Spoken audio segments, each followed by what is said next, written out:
What's up, everybody? We are here for Guilty Gear Strive at Boston Blue Beat's Beach episode, bringing you the best both in alliterations that start with B and fighting game action. My name's LaserGician.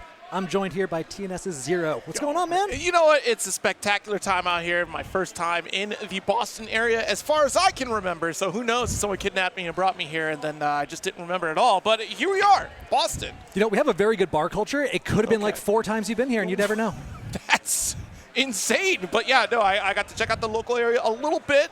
I got in pretty early yesterday. It's been really cool. The vibes at this event, this venue, of course, that regional style, that more like comfy, cozy, like local gathering has been really nice out here. Plus, the prestige of ARC World Tour, as you saw in the stinger, to lead into this block. We're getting into Guilty Gear Strive, though.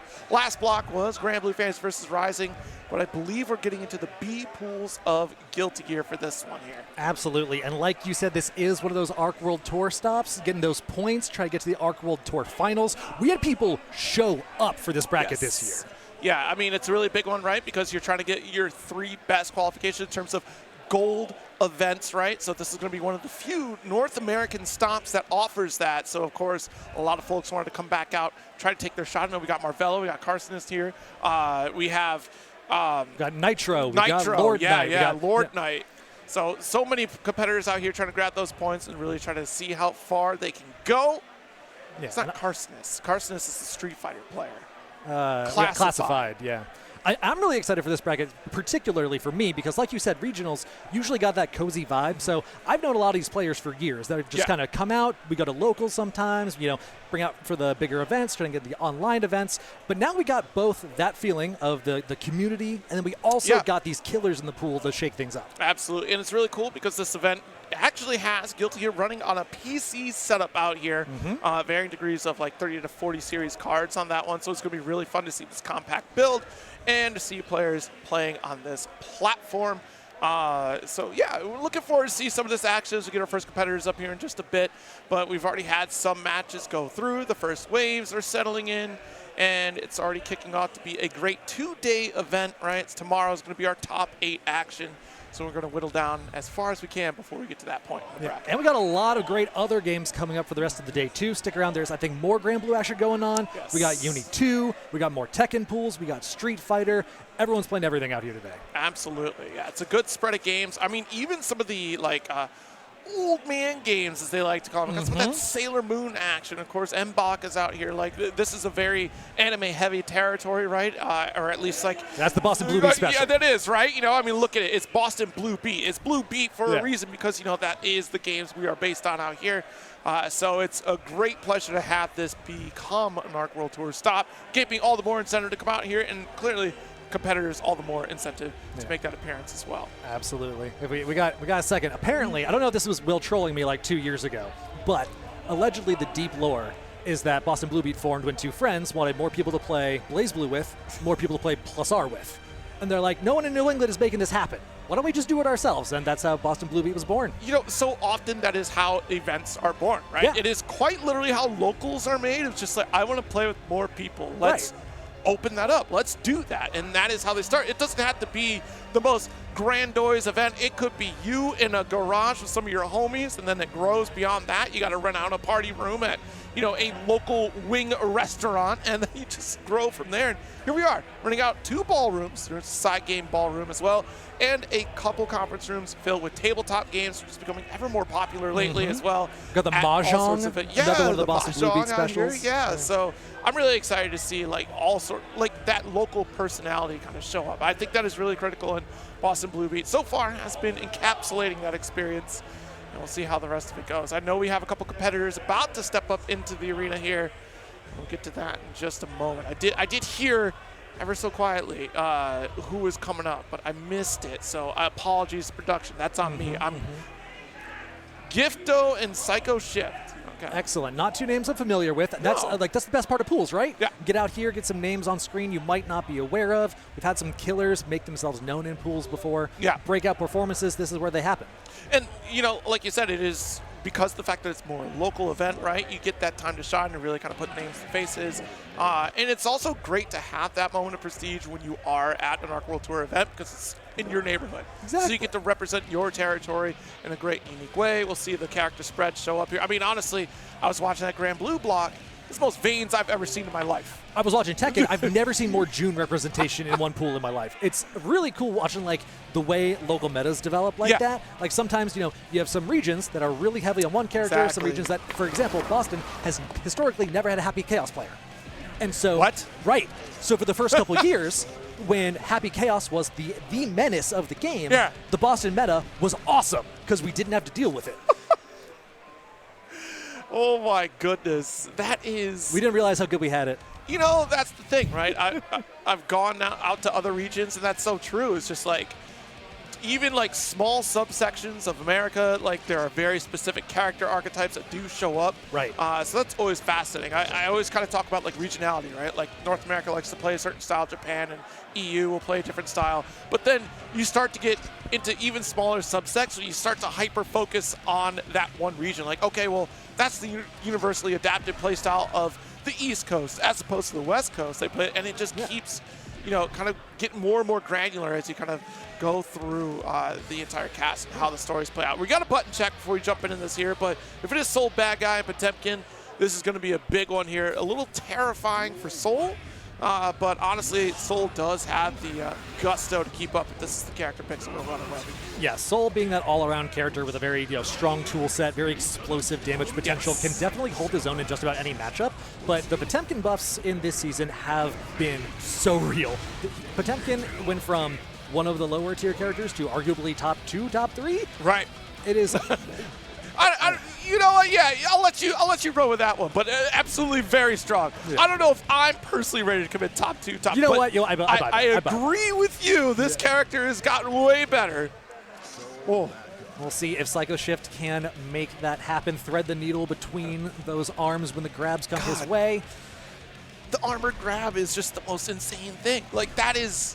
That was truly an Arxis patch moment in the best of ways. This is why Arxis games are so fun, right? You never know what's going to happen. That's so true. Hammerfall armor, of course, and, you know, Hammerfall being another very potent tool. We'll see how this goes. Psychoshift versus Gift to kick things off. And Jesus. The 6H counter hit for Psychoshift with a backdash into the impact. Oh my goodness, we are swinging out here for game number 1. No kidding.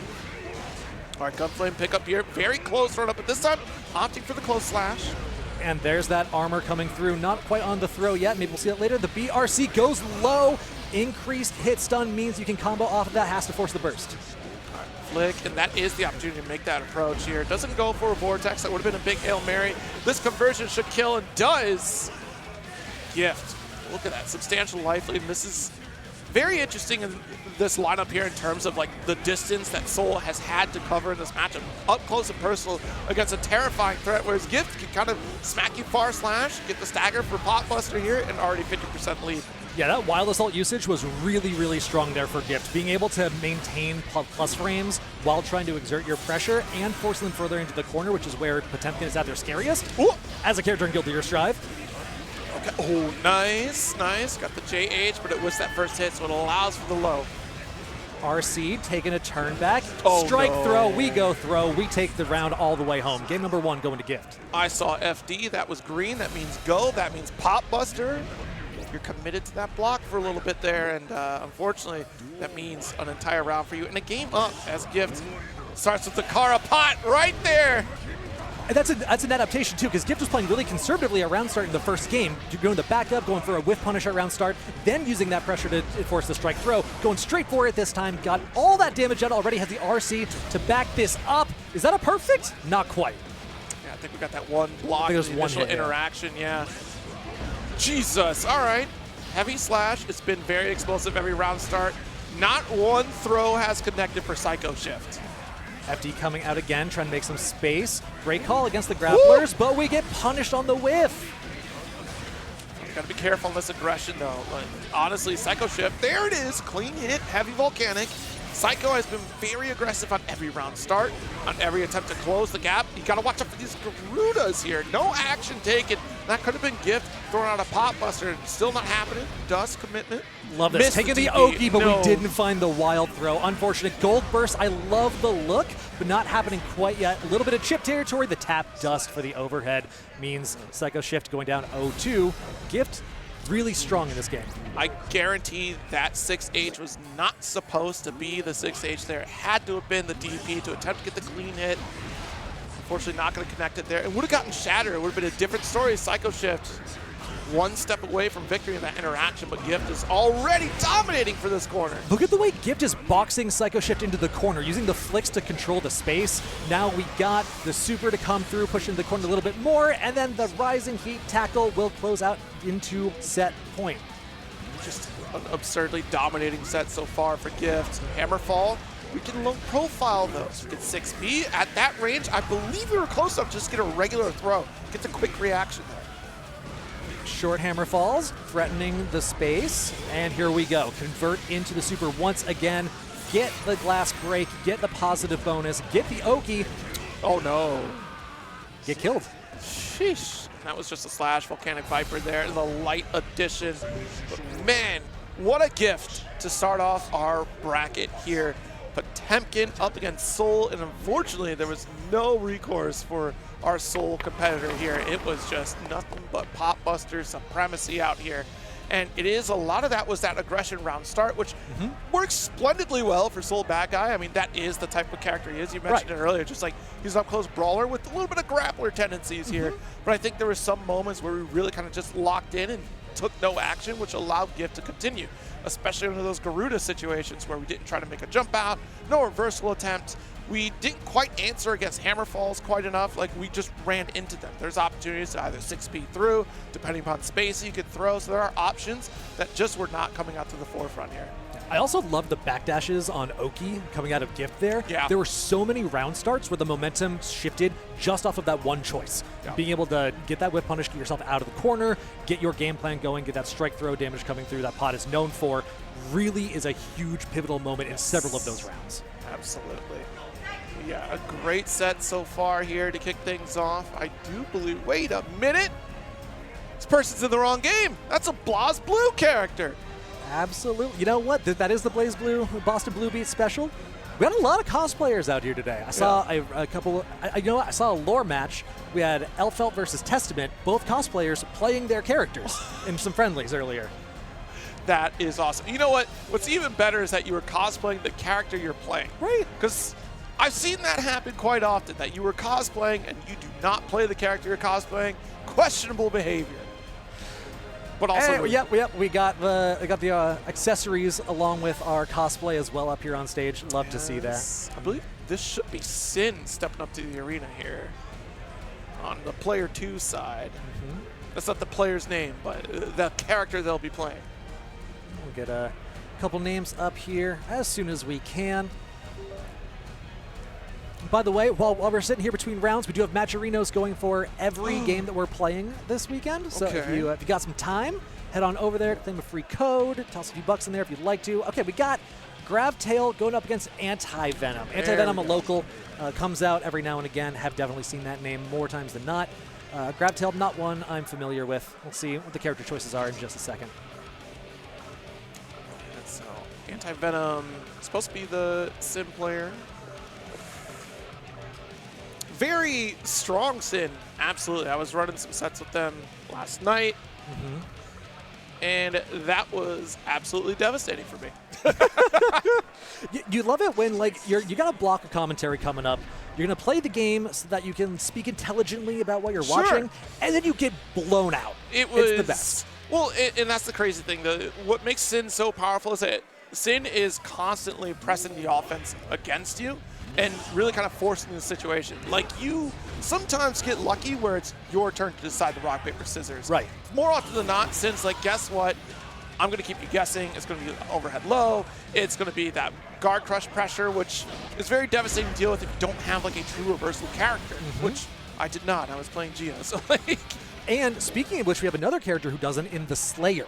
It has a lot of those same tools, the high-low, also has some left-right mix that is questionably real depending on the situation, but also has that lack of a reversal that Sin can really prey after. Yes. So going to be interesting because I think this is going to be similar to the last game, a lot of who can get the first interaction. Yeah. If they can press advantage state, then I think it's going to be a strong situation for them. I'm expecting the explosivity coming from antiv3nom there.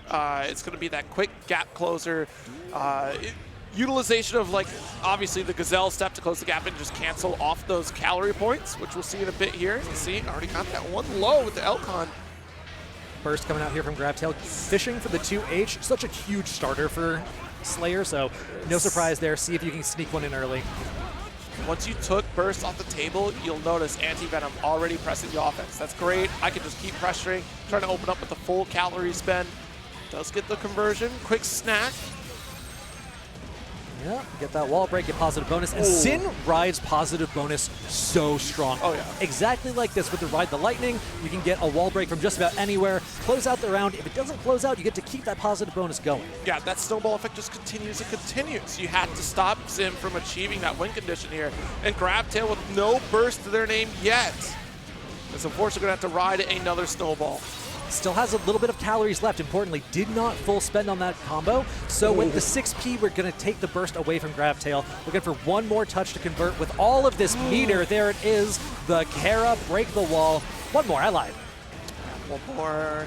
See what we can do as antiv3nom, the hoof stomp, committed to the faultless defense. So not going to be able to stand block there, unfortunately. So gets called out by overhead, and that's the thing of it, right? You don't have your true reversal, so you're not going to be able to make that brave call out once you see the overhead pull through. You try to FD to get a little bit of spacing here. That's the crux of the situation, is that despite getting a little bit of spacing, Sin can just close that gap with those forward advancing specials. There we go. Cross up is blocked. Cross up again, burst into the corner. Great burst timing to make that positional advantage yours. Oh, what a throw. Back and forth here. There's that pile bunker. Automatic wall stick into the super Mappa hunch. A lot of damage coming through, but more importantly, the positive bonus and the Oki. What? All right, got that far slash. Connect here.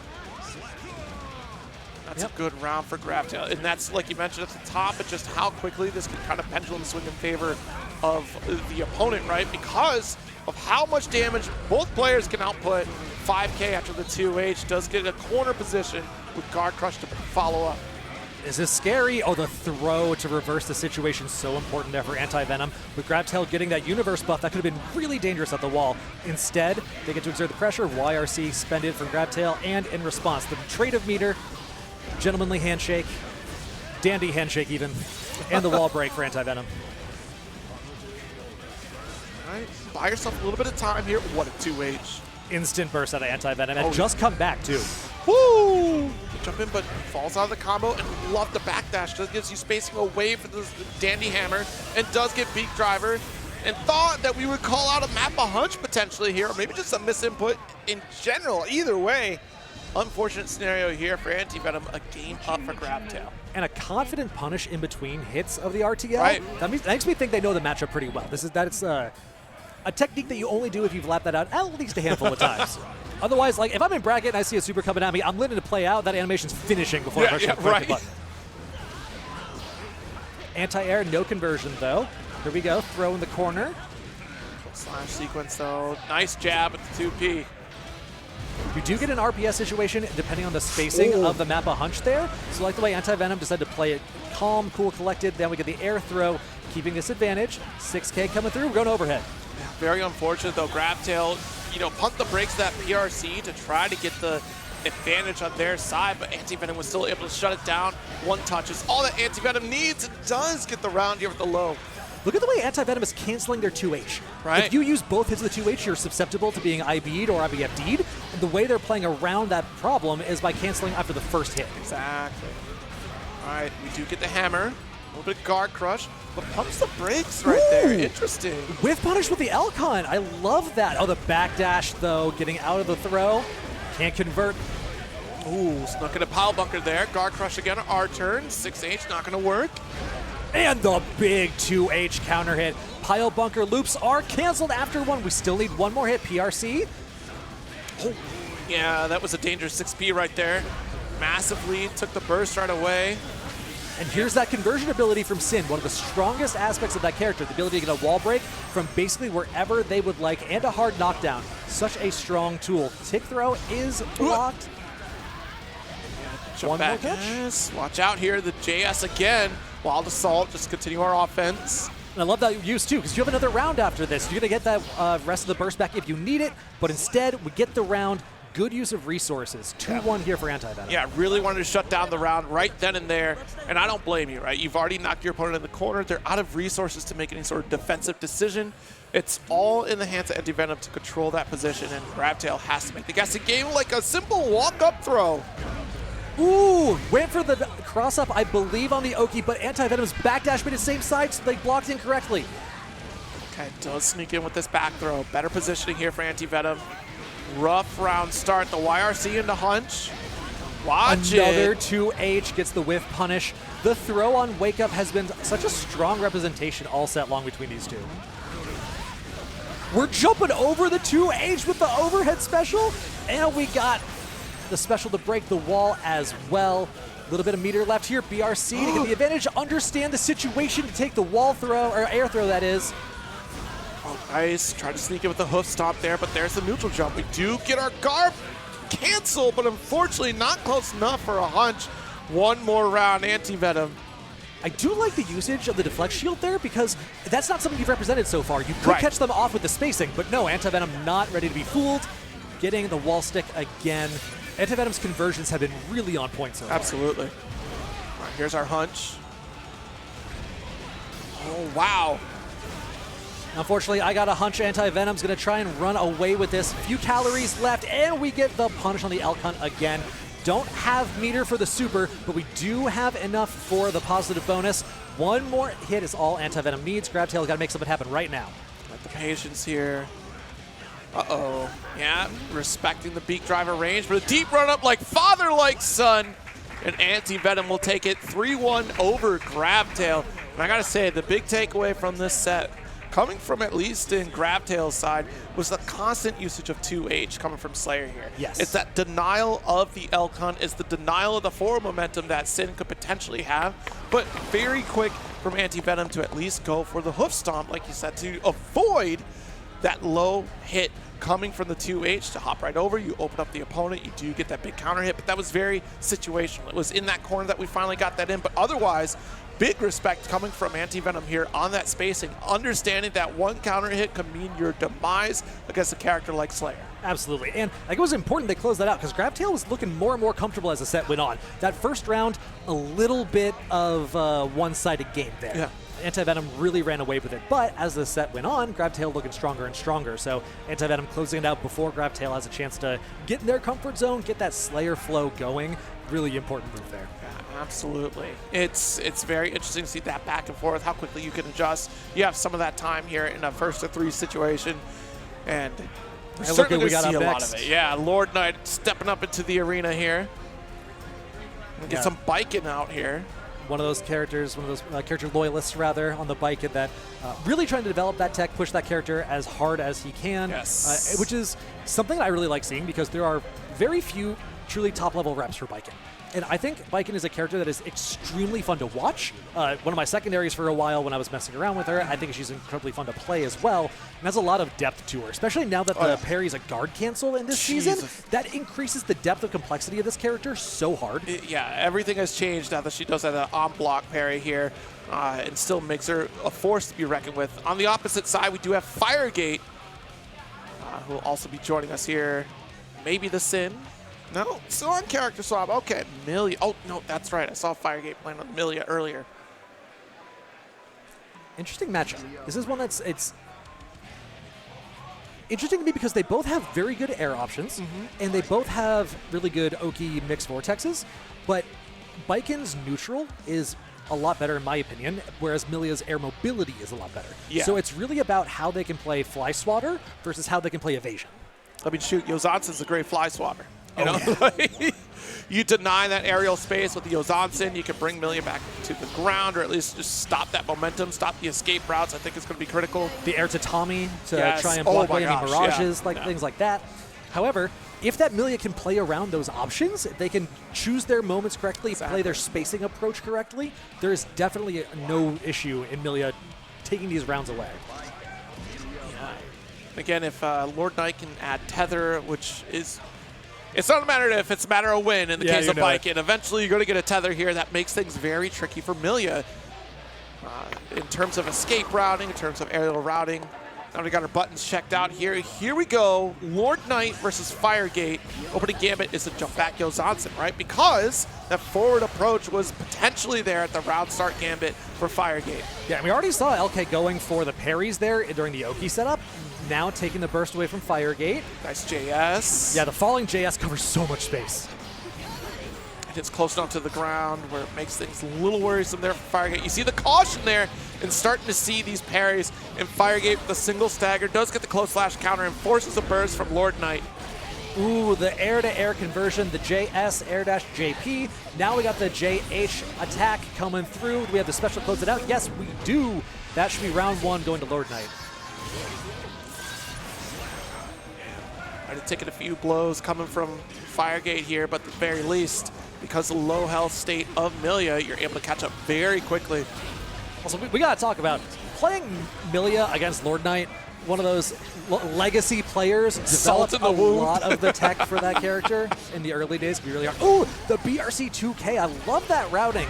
Firegate having none of it, though. Going to get this hard knockdown into the disc Oki. Nice. Lord Knight blocking it out. Very smart. Stand block. It denies the left-right coming from Firegate.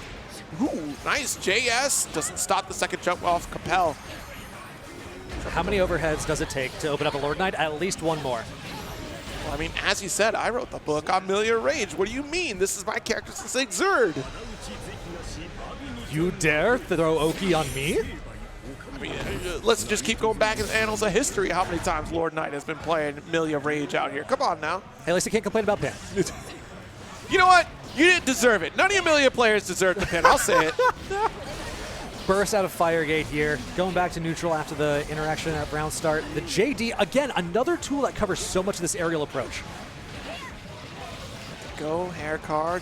Never closer. Great blocks on Capel here, but that close slash finally going to open up Lord Knight. No burst. Maybe we were kind of expecting it at that point, but the combo was already almost done. Good parry. Opens up the tether, going for that layer one, goes low. Nothing happening yet, but the stagger pressure from the tatamis comes through. Now we got a bar behind it to continue this pressure. Another tether. We're plus. Good jump out. I love that look. Yeah, it was very awkward thanks to that tether, right? And it pulled Lord Knight right into the Capel at that point. The 2P mash from Firegate, excellent challenge. The TK Bad Moon opening up Lord Knight here. One more touch should do it. We got the disc down. Nothing doing, though. The Rising JS. The BRC conversion to swap sides into the wall break. Lord Knight, that conversion was clean. It was just in case if I don't get the kill here, I'm going to make darn sure if I get that shatter. Great, pull it back. And there you see again, like you were talking about, that Zonic covers a lot of space to deny Firegate the approach. All of that sequence, the burst being gone, now Firegate having pressure, was a result of the Zonic covering space. Here's JD, the massive counter hit. Let's get a launcher. The dust routing, so much damage. Combo scaling on his side. The wild assault to bring us to the wall after the tether falls off. Eyes are open. Oh, absolutely. Wants to guarantee that positive bonus here, but the Bat Moon's our opener.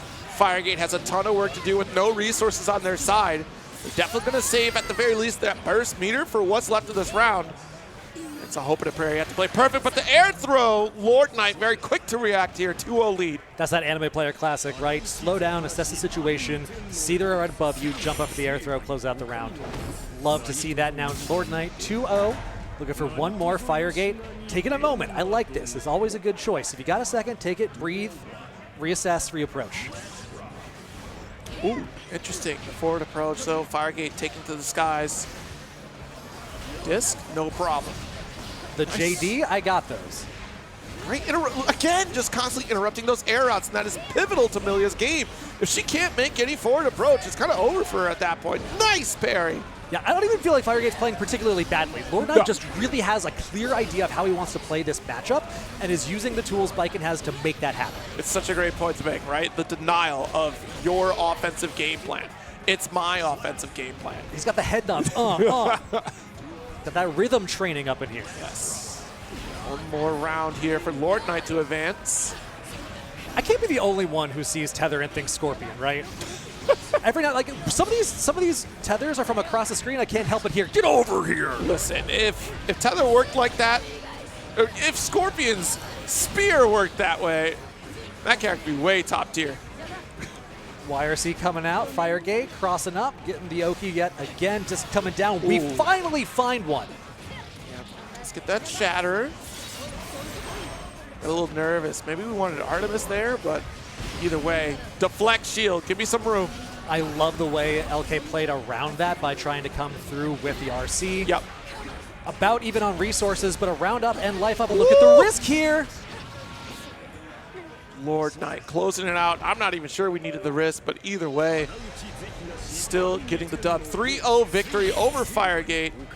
A great showing here on both sides, and I feel like that was quite the story, honestly, like you said, of just the fact that Firegate wasn't necessarily probably bad. It was just Lord Knight was denying so many opening opportunities. Like, I couldn't jump out. I couldn't start my disc pressure all that well. Lord Knight was navigating through all those scenarios splendidly. It made it all the more difficult to get our game plan going, which is really difficult to deal with. Very familiar with the counterplay. Right. And very comfortable with the counterplay. Like, you can be familiar with something and not have it implemented well, right? Yeah. Like, I'm a commentator. That's me. I know the counterplay a lot of the times. If you ask me to do it, I got like a 10% success rate. I'll admit it. But being able to have both the plan and the experience and the comfort to execute it is an extremely specific skill that some of these top players are really the only ones you can look to when you want examples of how to do that. Right. Yeah, I mean, honestly, it is going to be fascinating to see how the rest of this bracket plays out. Again, that is one step closer to advancing to at least the top 24 of Guilty Gear Strive here at Boston Blue Beat. And that was, at the very least, Pool B2, if you're following along at home. Yeah, we're jumping between brackets B1 and B2. We got C's and Beyond coming up later, along with all those other games we were mentioning before. So when we're done here, that's not an excuse to turn off the stream. We got way more action coming up. We also have our second stream over at twitch.tv/Impurist Club. Shout out to that channel as well. Got Blaze Blue running over there right now, if I see correctly. So bring up both, double the fun. Yes, indeed. Let's try to get in this little warm up here. Looks like a Leo Whitefang and Soul Bad Guy out here. There's a tale as old as time between these two, right? Like, we've been seeing these two characters duke it out between each other for at least 2 games worth of time. Very similar toolkits in terms of their functions, very different in terms of their inputs and their overall game plan as a result. Yeah. The aggression is certainly there on both sides for these characters. The ease of access, as you said, based around those inputs, certainly kind of leans in the favor of Leo. Does have that auto mix potential if we kind of go for the left-right situations from pass-through. It's definitely going to be a lot of knowledge check scenarios here. Like you were saying earlier. Valore versus Zonic. Yeah, Slayer got a little more, Soul got a little bit more of that pseudo-grappler kind of capabilities, Leo a little bit more on the mix side. See how these two navigate this. Valore on the Leo, Zonic on the Soul.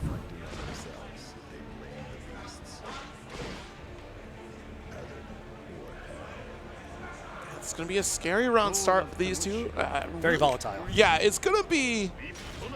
I'm always cautious to see how the opening gambit will be against a Leo Soul matchup, but just because it can be so explosive. Heavy Slash is always a great button for both characters. We'll see. Bandit Bringer is definitely on the table, that's for sure. I respect them letting the intro rock. Oh my god. Yeah, that's a Soul player right there. Stealing the turn with the DP after a minus Fafnir. Valore says anything you can do, I can do better. Oh, Fallen JD finds their mark, and we get the throw into back turn. See the left, right. The quick 5K opens up another one. If you don't throw one of these or DP, that's fine. Yeah, you finally got enough space to know which side you're going to be DPing against. But Valore, undeterred, finds that first round. A little ahead on resources, not meaningfully so. But we do get the counter hit for Zonic, forcing Valore into the corner. Trying to FD for the space. Run up throw is the response. I've got the back turn overhead coming through. Mixon keeping everything in the mid-screen. Not worried about the wall break when we're already in our advantage state. Backdash coming up for Zonic, though. No more overheads, and the wake-up super for Valore. It's not enough, and the fast RC, burst safe means Valore takes that first round. No opportunity for a response coming out of Zonic. Goodness. Valore, quick game up. That was confident. That was a practiced approach, right? Getting mid-screen and specifically holding the mid-screen the entire round, not concerned with the wall break. Ooh, okay. 2 throws. Far slash, no challenge yet. The Wild Assault and trades in favor of Zonic. Let's get that Tyrant Rave. Yeah, very heads up. Being able to convert after a trade in your favor it's an easy situation to miss. Yeah. But here we go. Valore not going to miss again. Trying to get the guard crush. And again, do it again until it doesn't work. Well, it didn't work that time. I wonder if we're Wild throw finally on stream, folks. Zonic taking that first round. And I wonder after the overhead if it was an attempt to go for the Volcanic Viper. We see some souls try to steal the overhead away from Leo with that move alone. Right. Good Bandit Bringer just to cross that heavy fireball. Look for the run-up throw coming out of Valore. He's represented it a lot. DP, that's a different representation, rotating the options. Interesting. Guard point was out there.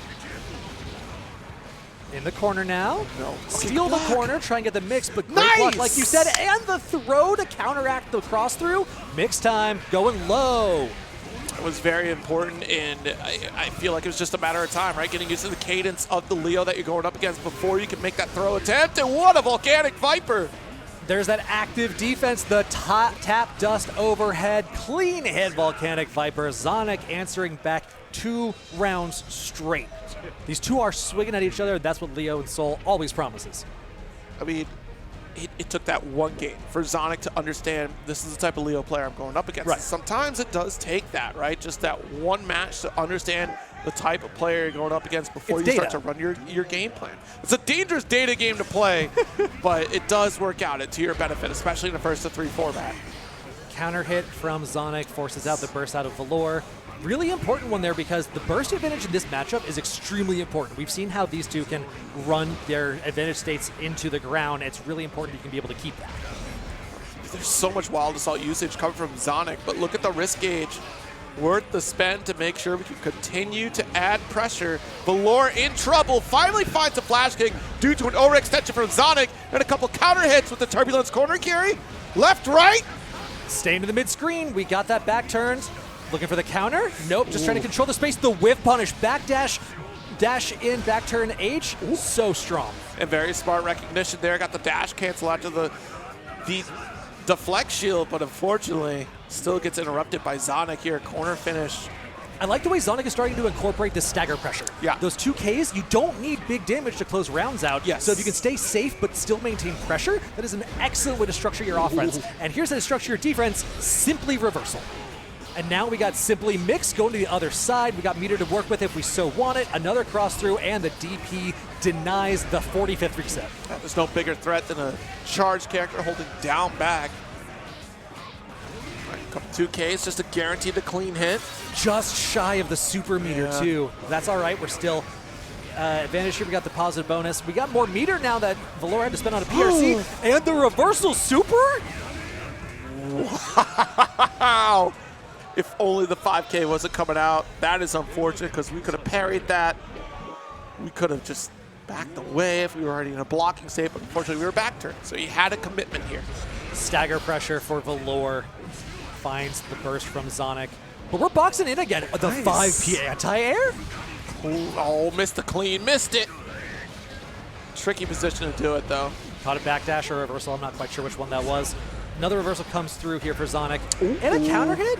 These two cannot be dissuaded for pressing their buttons. I did not pay my entry fee to block. Wait a minute. No! Unfortunate for Zonic here. That could have been a shatter, could have been a Tyrant Rave instead of the RC. But the 6H calls out the burst. Heads up routing there. Could have gone for the fast cancel to avoid the burst. Allows them to spend the burst and blocks. So not only to take the round, they take the burst as well. Dog. Brave enough to DP in a back turn. Throw. Zonic. A dominant force this corner. Off the wall with the Fafnir shatters. Send the super. Safe jumps? Never heard of them. That's not a punch. Hard knockdown here for Zonic. The jump in is... Oh, and that's it! Off the jump in, Zonic taking it 3-1 over Valore. can't believe it. It was just a simple JS. I wonder if it was just pre-jump frames that we caught. It kind of looked like that anyways. Just really scared of what that next interaction might be. Maybe we thought it was going to be the low that was coming through. But Zonic, quite the cleanup, took that single game down and said, all right, I understand the assignment. I'm going to try to finish out this set here, and definitely succeeded. Absolutely. Going to be moving on in our bracket here today. Also, if you want to follow along at home, our bracket is available on Boston Blue Beat's Twitter. Head on over there for all the information and updates on the entire weekend and on all of our dealings outside this week and beyond. We'll see who's coming up next. Looks like we're just getting everyone off the stage. Oh, we got a cosplayer. Oh, unfortunately, that was on the preview, not the live. we got the Elfeld costume that I was talking about earlier. Yeah, great. Looks like we're going to get Nitro up there. All right. I like to see it. Nitro, Evo winner. No pressure. You know. No big deal, Nitro. Rocking the Leo this season has already qualified for the AWT, so now that means they're free to experiment a little bit more with their characters, traditionally on the Jacko and the Giovanna, thinking that Leo might be another good one to put on the repertoire. Yeah, this should be Nitro versus Z. But yeah, you know, Nitro still, like you said, bounced around several characters, has showcased a lot of Leo, still has the back pocket, of course, like you said, the Giovanna and Jacko, which are still very strong. I quite often like comparing Giovanna and Leo as very similar playstyles because of how they approach, with the exception, of course, the toolkit definitely being stronger on the side of Leo as compared to Giovanna, but functionally they're both doing similar things, but ends up being like a very different game plan where Giovanna will play with the stagger pressure, staying up close to the opponent, you know, frame trapping a lot, whereas Leo just has that very traditional stance with the mix applied to it. But the sauce that is available for Giovanna is huge, right? So we see a mastery come from the character. Oh no, actually not see. This should be antiv3nom then. Okay. Bracket, a little bit behind there. So that means antiv3nom actually took down Tigran. I hit the refresh just in case, so it hasn't hit the start GG yet. But yeah, it'll be Nitro versus antiv3nom. This is one step away from winners finals of this pool to qualify for top 24. antiv3nom earlier on the stream playing a Sin, took it 3-1 over Gravtail Slayer. Very strong play there. Really fond of the way they were structuring their neutral. Right. It was a lot of containing the madness that Slayer can present. Yeah. And I think Leo has a similar sort of moment where you say, okay, Leo's doing Leo things. I need to not be in this situation next time. Yeah. Because Guilty Gear is one of those games where the answer often is don't let yourself be there to begin with. Because that's just martial arts in general, but go on. Yeah, you know, that's true. That's true. And so I think the way that we saw antiv3nom playing earlier lends themselves very well to that sort of structure of play patient, play rational as much as you can to avoid getting into, to limit the variance that you could be subjected to. Yeah, this is going to be, and of course, you earn yourself some additional offensive options depending upon the character that Nitro will pull up with. If it's going to be Leo, then you do have to be cautious of the flash kick. And we saw that with antiv3nom really trying to, again, be that preventative play at a distance, really being cautious to that 2H. So that's something to consider, that your high-low mix is all the more terrifying because that flash kick is always charged. Absolutely. So you're a hoof stomp away from flash kick. Now the question is, does Nitro have the reactions to call that out? And does the Evo champion have the reactions? Let's find out. Let's find Game out. number one coming up. Oh, no, you know what? Button check. It's up I got there. all hyped for a second, man. It's up in the air, you know, like anything could happen, right? A fly could just buzz behind Nitro's glasses and then it's over. Like, no more flash kicks. These things happen, you know? Solar rays flip a bit in the system and suddenly you're like breaking Mario 64 speedruns. Who knows? A little bit of a warm-up here as we get ready, of course. Leo Whitefang. And you do get a little bit of the view of the rest of the venue out here. It's a stacked room, 600 strong for this weekend's event. Yeah, Beach Episode, you out there? How we feeling today? Yeah, we got some folks. They got to hear it, you know. We'll take that. Not bad. We got some room to work with, but, you know, we got another day to work with. Look, well, let's be fair. It is pretty loud once you get past those seats. I was standing out there. It was difficult to hear the casters on the Tekken side here before they jumped the volume up for our side. So here we go. 2K start and already very strong to close the gap. Quick 5P anti-air. Missed the turbulence. It might have just been the canceling at the back turn, but here's a flash immediately. There we go. We got the DP coming out for anti-venom. And we got a super to convert with. Are we going to get to the wall? Not quite. Just shy. The 2S to stop, but a 2D. And expecting a burst, and anti-venom does not want to give it. No calories here for anti-venom either, so the DP could represent not that scary. Now might be a little worse, but Nitro has the positive bonus, has enough to work with to get the mix. Oh, we don't even need it. We're just going to go straight for the conversion with the RC. Take that round 1. That entire route was please burst. I want you to burst. Yep. I want to take your burst. Why won't you burst? Give it to me. Wild Assault coming through. Good block from Nitro, blocking the overhead. And that is an answer, right? You've earned the corner. You've applied some of that block pressure here. Guard crush worked out, but step through. Same side. Anti-venom going to YRC. Oh, we got the back throw coming through from Nitro. Cross up, steal the corner. And anti-venom, a well-placed DP because it gives you corner control, but Nitro not having any of that. Nice lift off turbulence here. Let's keep, yeah, honestly, the pass-throughs stealing away that. Oh, wow, I'm surprised the prominence burn didn't work out there for a shatter. But yeah, those left-rights, trying to remove the inputs that we have off of a DP, right? To force your opponent to keep guessing back and forth. It's one of those situations where you got to commit to a side and do the input and hope for the best on a wake-up scenario if you're feeling like taking the risk. And honestly, might just want to try to wait it out, try to block things out. That's such risk-averse here. Yeah. The fireball game here from Nitro is getting a lot of work done. We saw that anti-venom wanted to play patiently, likes to play a conserved neutral, but well, you know what? Sometimes it works out when you block flash kick, steal a burst. Nice. Jumping right over the fireball. Another elk hunt low. And what a throw from Nitro. The back turn for liftoff. Yeah, meaty overhead is diabolical work. Whoa, the shimmy! Yo, props to anti-venom for not cracking under that pressure. Yeah, definitely well composed here. Not going to stop Nitro, though. Equally composed of Violence, taking that wall break here. Oh, the challenge of the round start. Anti-Venom's range advantage from Sin coming to fruition there. There we go. Close up here. Nice backdash away. Good read from anti-venom. Very nice. And there it is. That hoof stomp attempt. I already got a flash kick charge. Yeah, exactly like you were talking about at the beginning of the set. It's really hard to play around that sometimes. Oh, going for the super over the fireball. We have just enough to... Oh, not quite enough. Jumping away. Does get the big driver. One more calorie cancel. We're bursting that. Oh, the step dash is such a strong aspect of Leo. You could be advancing, get all that momentum behind your attacks. The approach pays off. Nitro, another round in his pocket. Close slash opens. Nice lift off. The 5K. Here we go. Prominence burn. That's a lot of damage. It's huge. You got the burst still for anti-venom. Whiff punish doesn't convert. Ooh. We're out of that corner, though. That's the important part. All right, block that second hit of the DP. We do get our Kara cancel, or dash cancel, rather. Now that BRC moment is really, really strong. You have 2 separate opportunities for mixes, I believe, and that means you can throw out one, see if it lands, try and get the hit confirm. If it doesn't, confirm into a second mix, do it all again.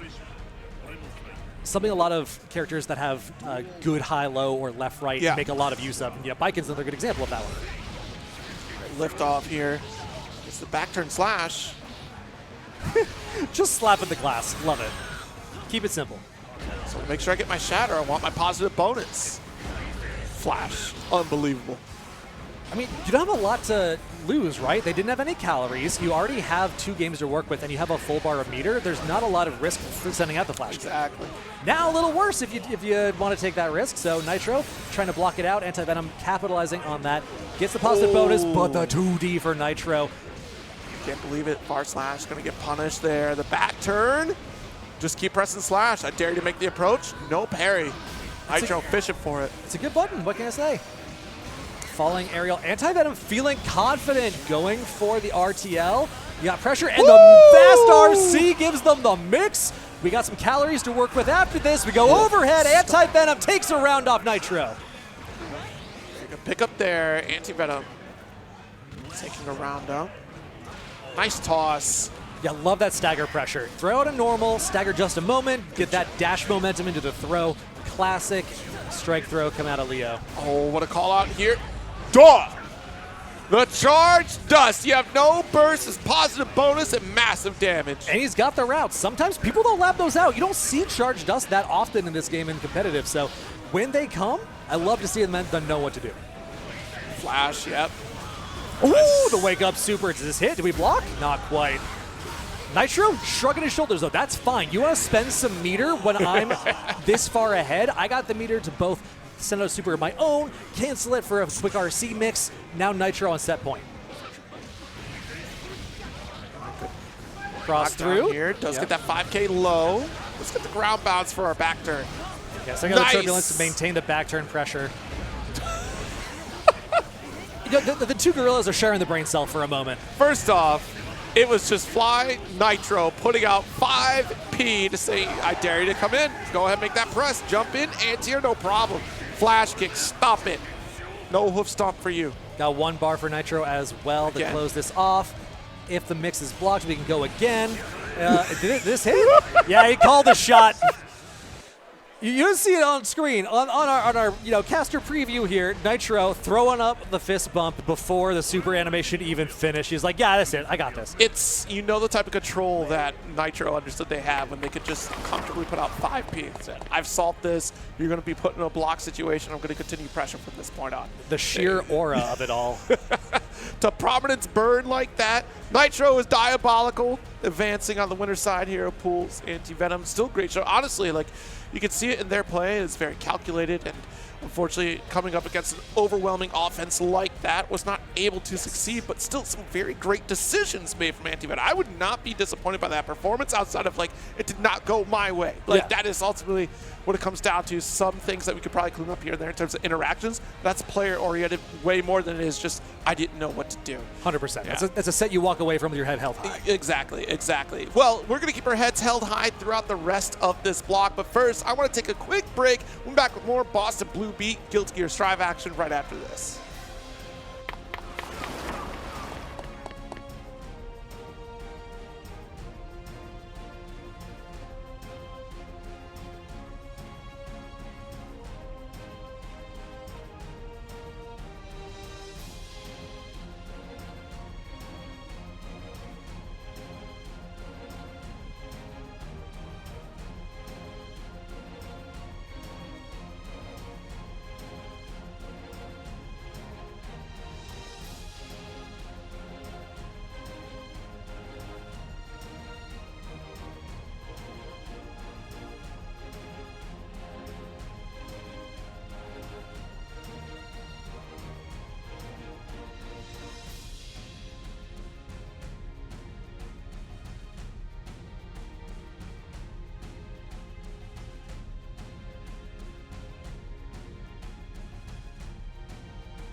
Welcome back, one and all, to this glorious Boston Bluebeat Beach episode with Guilty Gear Strive. Continuing here, we do have our pools block underway.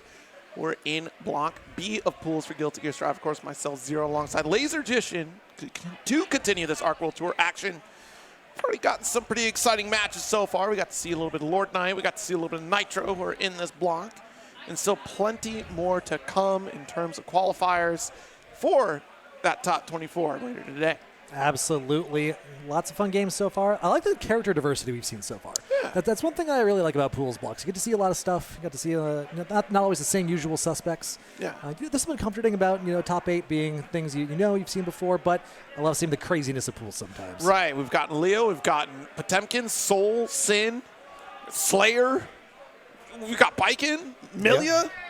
There's quite a few matches out here and some overlapping characters, but at the very least, a good set of matches coming up here in just a bit. We just rounded it out here at the very least with Nitro up against antiv3nom in a very strong set going back and forth here. So let's see who else comes up. And of course, that match you mentioned earlier, these brackets are still going to have incentives for all of you to support. Even if you're not here, you can still do so. Let folks know that Guilty Gear Strive action is happening here and now.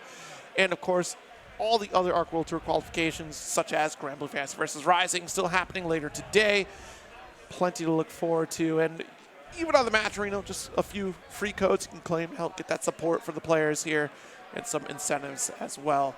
Absolutely. It goes 100% to the players. This is strictly for their benefit. Yes. So, you got a minute, just a few clicks, easy to make it happen. We'll try and make a match happen pretty soon. We got 2 players stepping up to the sticks as we speak. We'll see who we got in just a moment. If you want to follow along with the bracket at home, head on over to Boston Bluebeat's Twitter, where we have links to the schedule and to the brackets. You can check out who is making it deep in your favorite games. Got a couple people setting up right now. Oh, we got the mini Faust, the little homie coming through for the emotional support. Love to see that. Surely not a Faust player. No way. Faust player in my Guilty Gear bracket? Couldn't be. Then who? Yeah, it was actually Dr. Baldhead. Oh my God. That's a throwback for sure. Yeah, right. Oh my goodness. I've seen some folks request that Cliff make a return. I don't know. They don't have zombie characters in this game, right? I'd be kind of down to be like, Robo Cliff. Okay, go on. There are ways we can make this happen. So Cliff is just a throw, right? What if in Unica's timeline, Cliff never died? You can't start throwing time into this stuff, okay? Haven't we learned our lesson in Back to the Future? Clearly not. I'm throwing it out here anyway. Oh, boy. Hey, you can see a lot of the crowd back behind our 2 players here at Beach episode. Good vibes all around today. We got lots of brackets firing, lots of games firing. Lots of casuals, lots of brackets. Good times all around are being had.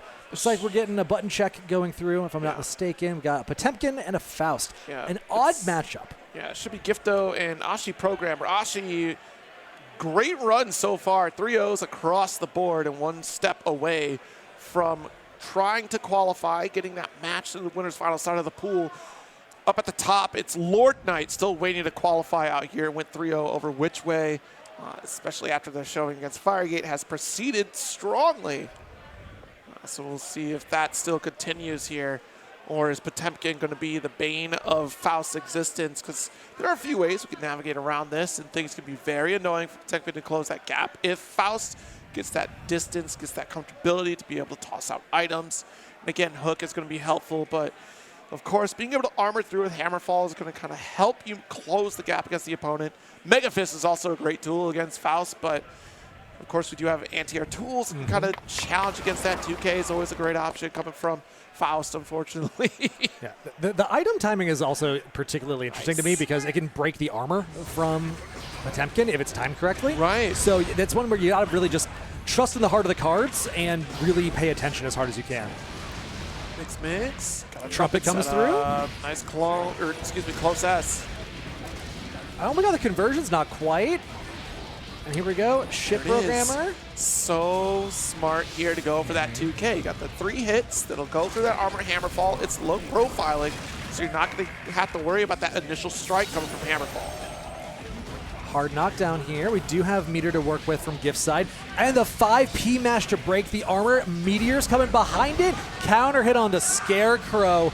Programmer knows the deal against Pot right here. That brings it in. Ooh, the fake out. I think that was supposed to be a JD startup right there. Not going to connect. Just Afro State. Nice. Got her JK. And we got an item in the back pocket as well to throw later. I like, again, Ship Program is representing the 5P in between their other neutral pokes. Right. Great way to try and like preempt the armor approach. Ooh. All right, guard cancel away. Got that guard crush it. Whoa! Certified Guilty Gear moment, and we got the counter hit as Ship Programmer steals the corner for the worst, and we got a second bar to throw behind it, Zero. Quite an interaction. Not only do you get flick on the Afro bag, look at this, the slash to connect after the teleport. You're a touch away from death. YRC Programmer whiffing a dust. And the trade goes in their favor to take the round. That was some spaghetti of the highest order. All according to plan for Gift. Nice, got the anti-air 5P. Corner pressure while the Sultan to the Garuda, staying plus as heck. We got the conversion as well, keeping the corner, not going for the wall break. I really like that decision because you got the meter to throw behind a pot buster if it lands. Perfect for Gift in the first game. Great cleanup. Things got a little sketchy in that first round, but Gift comes out on top of this Potemkin. Your flick, keep that distance. Another flick. Good range. Take advantage of that guard crush off the slide head. I actually really like Banana in this matchup specifically until you jump on your own. That's a little suboptimal, but Potemkin really needs to approach, so the Banana can really stymie that pressure out. Going for a quick swing. Yo! Ooh, the slingshot buster? And the counter hit for the meaty. Ship Programmer was looking for something. Maybe that was a botched wake-up super. Not sure. But is this not, I don't think quite enough, right? No, not enough. Literally a sneeze away. Dash. Waits for the teleport. Good block. And we're just going to wiggle our way away. Too low for the far slash. The Scarecrow PRC has really been getting a lot done for Ship Programmer, but the air-to-air for Gift, boxing in Programmer as long as possible. Couple extra hits there on the super as well. Yep. Hammer fall. Caught that 5K for a counter hit. Trying to make you think there's a throw coming out. Unfortunately, just a slash. Yep, little homie coming through for Ship Programmer, but cannot stop the pot buster train. PRC not quite enough to get the wall shatter, but a second command grab comes through. Now you got one more strike throw. We're going low with the strike. Ship Programmer not able to find it. Gift going up 2-0. Taking a moment to assess our situation here. Things are looking dire. I just want to go back to that first round for Ship Programmer because that was the ideal round. And again, it is that familiarity. We kind of saw that earlier from Gift, right? Of just trying to figure out how our opponent is going to come at us on offense and how we can interrupt. Heat tackle going to get burst away. We took a snack of mini fouls, so that's also in our back pocket to toss and immediate fire. Ooh, absorbing one of those hits. Gift aware is able to gattle into a second button, but kind of a get out of jail free card there for Ship Programmer. And the mix going over Gift's retaliation, but we're busting through it. The defensive options being shown from Gift are huge. Not only do we flick that mini Faust to steal back our turn, we also still have that pop buster off the mini Faust summon on that second interaction of corner. PRC to bait out, potentially a hook. Woo!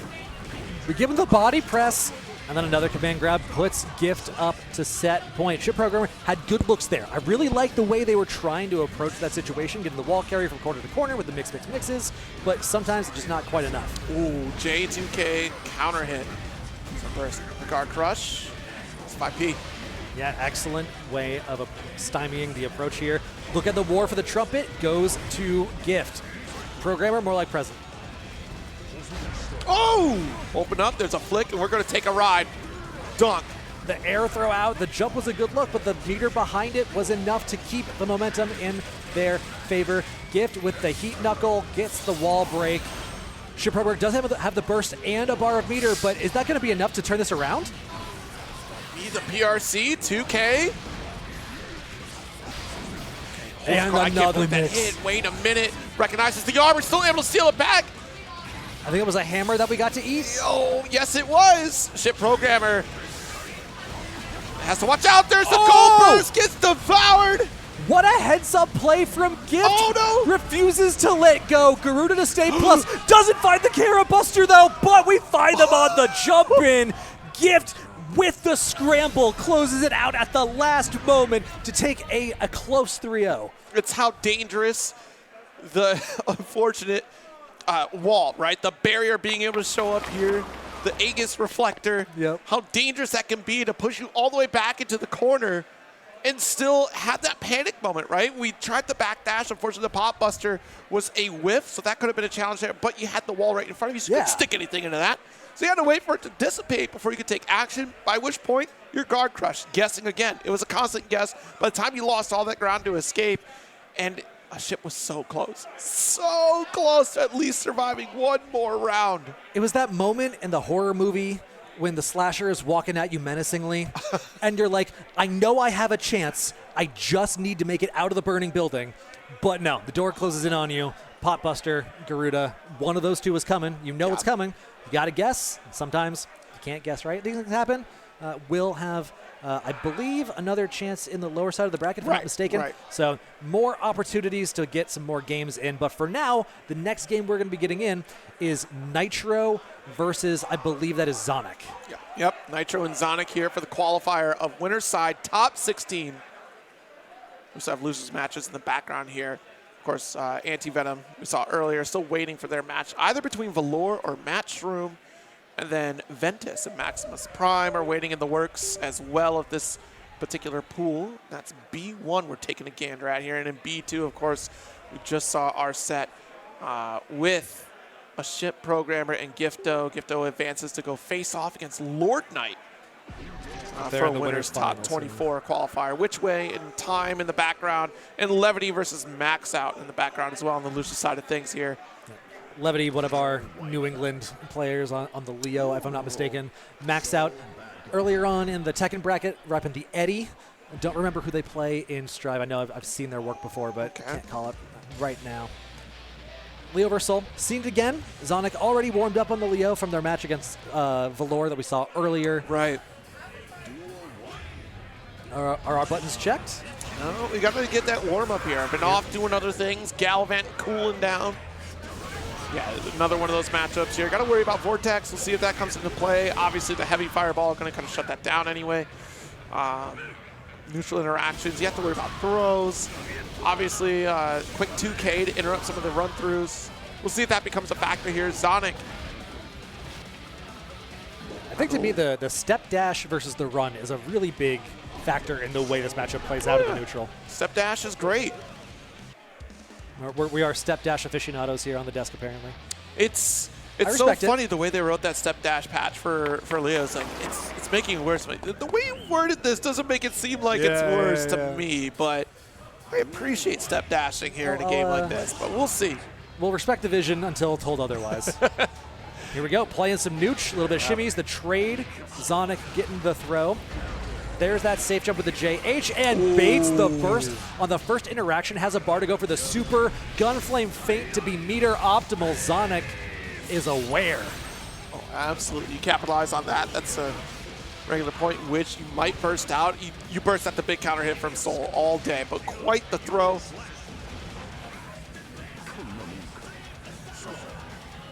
Let's get to this next round here. Nitro just going, all right, that was cute. That was guilty gear for me. Nitro down a little bit of burst. Not that big a deal. He has plenty to work with still. One deflect shield might regain the burst as well by the time this round is over. Toss. Throw here for Nitro. All right. 5P. There's a burst away. Fade away JH. Look at this. The heavy fireballs trying to force the approach. Coming from Zonic. There's that step dash 2K. Now Nitro in the driver's seat. Stagger pressure coming through. Zonic challenges the 2K 2D. Slash though. Catching a backdash, sends Zonic into the corner. Oh, big punish here for the whiff DP. We got the basketball dribble loops. We got the back turn, but we respond with the DP. Doesn't matter, the one throw, all Nitro needed. Now, similar situation, but Nitro with a full burst and Zonic on a half bar. Right. What a 2K. The maximum range on it even. Stand up for me here. Nice throw. Yeah, looking for a 2K tick throw. Zonic ends up reversing the situation. Playing that strike throw here. And the flash kick. First one from Nitro, if I'm not mistaken. Ooh, the just defend means Zonic has time to go for the DP, but Nitro with a BRC conversion switches sides, steals the burst. Oh, that could have been a chase for throw. We don't do it, but we stay sky high for a DP here, but also trading right back is Nitro. Look at the way Nitro is shimmying in the neutral, trying to bait out any sort of response from Zonic, just looking for a twitch. The fast RC, Nitro not going to burst yet. There it is. And the JP's air-to-air spaces himself correctly for the pickup. Nitro takes it 1-0 so far, but Zonic looking good so far. Absolutely a contender in this match. Yeah, that first round was certainly explosive, and we'll see if Nitro can still stop this momentum. Momentum shift here in Zonic's favor with the burst. Couldn't confirm, went for the feint before we knew what was happening. Stagger pressure coming through now. Those feints are going to start wearing thin against Nitro a little bit here. We saw that Fafnir follow through, and potentially Nitro getting slightly conditioned, expecting another feint. I like representing the neutral skip here from Zonic with the PRC mix, but Nitro not scared at all. Steals the corner, has a bar on either side. Oh. Good challenge from Zonic. Too far for that 2K. If you would have gotten that 2K, that would have been a shatter. One more mix. We throw the cross up. Going for the cross up in response. Wild assault to keep the pressure going. Nitro jumps out with the air backdash backwards. Yeah, interesting to go for the side swap there. You're closer to the opposite side of the screen, and that corner still able to come out on top is Nitro. How many times we said it? The step dash 2K to close out the rounds. It's safe. It's a good approach. Has excellent cancel options. You can go for a 2K tap dust. You want to go overhead. And it's that quick low that's coming through. You're trying to retreat away from your opponent. Why don't we need to hold that down back, right? Yeah. Super coming through here. I imagine absolutely Whirling Blades sent over Zonic's direction. Minimal burst available. Does have a bar to try and reversal with. We just go for a throw. Yeah, I saw that throw down there. Does get the clean hit. Yeah, stop this. I don't want to get shattered. I'm not going to give Soul positive bonus, but the 2D calls out the burst. Close slash and a much cleaner finish for Nitro here. 2-0 lead.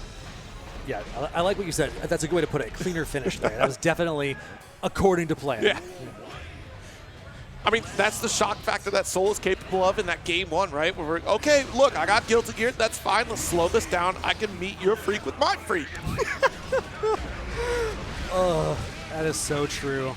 Now Zonic pushing Nitro into the corner. The gun flames, a little bit less of the feinting now going on. Like you said, knew Nitro would adapt to that now. Going for the overhead of the mix. Nitro not deterred. Swapped sides with the cross through, blocking it out. Go for the mix, and we go for the throw. I love that. We've gone high, we've gone low. We have not gone throw yet off that cancel. It was great to call for that 6B earlier from Nitro there. Likely going to be the far slash coming from Zonic. Low profileable, so stealing that turn. Side swap for a positive bonus. This almost favors Zonic, though. They have the bar. Oh, no, they weren't quite in range. Nitro gets a throw on the punish. Now we're boxing Zonic in. One approach, look for the step dash 2K. No! Zonic not quite enough damage. The reversal super. He has a bar to throw behind this. Zonic, are you going to burst this? Oh my goodness, I can't believe we bursted that life point, the 2K! Shutting down the run-up, and Zonic not happy about it. Wanted to at least shut down the round. If you're going to spend the money, you want to make sure you get that return on the investment, and that was not there. Good throw from Nitro. Yeah, Zonic's feel a certain kind of way, going for the 5P mash. And the punish here, Nitro uncharacteristically not ending safe. Thought he had enough meter to go for it. The BRC back, but no, the 5D does not land after the charge. Nitro to commanding position here. The DP after the 6H whiffs. The fuzzy stuff comes through. We are falling apart at the seams right now on the side of Zonic. One up throw does get teched out. We got to compose ourselves here. Slow this it is down. the final touch interaction that Nitro is fishing for. Fake out with the dust, a little bit too far.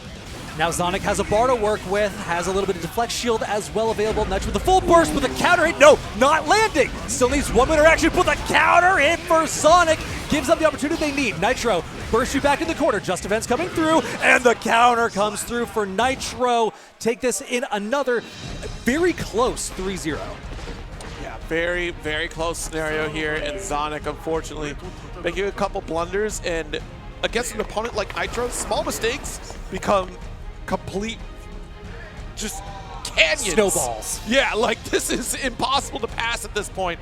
And yeah, Zonic still very tight competitive match against Nitro. That first game was definitely the wake-up call. Like, all right, I see. The aggression is here. I owe you an apology. I was not familiar with your game.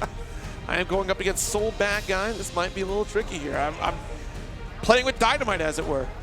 That's true. You know what else is Dynamite? Lord Knight's gameplay so far. Okay. Going to be seeing him up in the winners finals of his bracket, yes. I believe.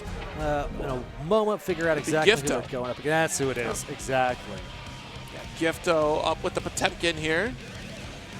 We saw Gifto try to make that qualification run at the very least against a ship programmer earlier when we came back from that block. So how do we feel about Potemkin and Viking? I like Viking as the almost pseudo-grappler, right? Like, LK has gone on record as saying, if I can throw you, I expect to be able to snowball that into a win. Right, well, and that's the thing of it is just, you're not going to see the parry as often. Like, for the rest of this lineup that Lord Knight went through, right? We saw Firegate pull up against Lord Knight, plenty of parry opportunities there, even against Amelia, right? And here we're going up against Potemkin, who doesn't necessarily need to commit to buttons. Like you said, we have our command grab here, so we steal out those interactions, the single strike potential. A lot of the stuff has armor that we go through, like especially if we commit with hammer falls. So it's going to be a little tricky to see how the parry comes into play. I don't think that's going to be the aspect here. Yeah. I think we are going to go for Kabari, obviously off of block string pressure, to keep Potemkin close, to reduce the retreat opportunities. Zonson is obviously going to be your openers. For sure. I also like the idea of how Slidehead interact and Hammerfall interact with Viken's aerial options. Right. They're decent ways to try and break the armor if you need to, but also there's a lot of ways for Potemkin to use those approach tools that aren't as susceptible as the way that Villia was earlier on in the stream. So it'll be important to see the way these two can navigate those situations. Right. And it's not trivial either. There's a lot of decisions you have to make in very quick succession. Here we go. This will be for winner side top 24. We got Paragon's Lord Knight going up against S-Gift.